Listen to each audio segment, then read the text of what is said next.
Hello friends, welcome to my channel and thanks for watching this video. Friends, in this video we are going to discuss about TDW stock or Tidewater INC. Now if you are looking at this stock, I've talked about it I think a year back or more than a year back, and you can clearly see a slow but a steady momentum that has been building up from the lows of 2020, and this is one of those stocks, or I would rather say one of those few stocks which is actually continued its move from the lows of 2020, and in the last 2.5 years has given you a return of nearly 1650%. So this is a very steady performer which we can clearly see.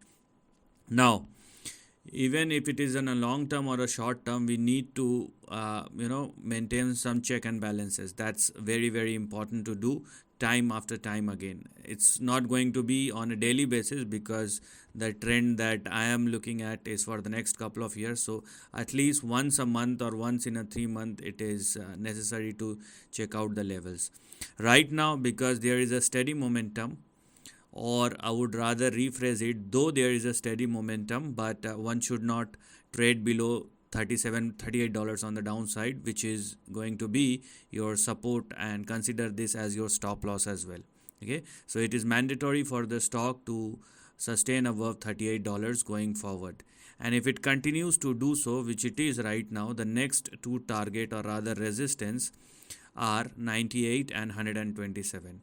So this is the current range or current active range which we have in front of us, this highlighted section.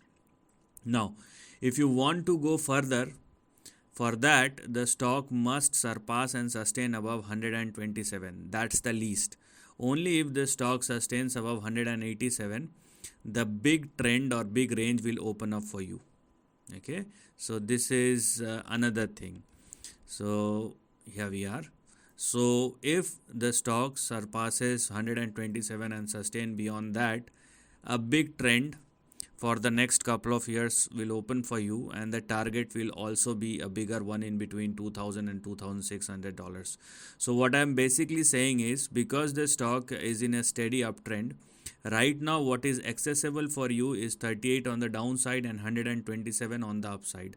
Only if the stock sustains above 128 or more, in that case this big range or your previous range will become active, and next couple of years, if the stock started sustaining above 128, this is the highlighted section which one should look at in the next couple of years going forward. So this is the end of the video. Thanks for watching.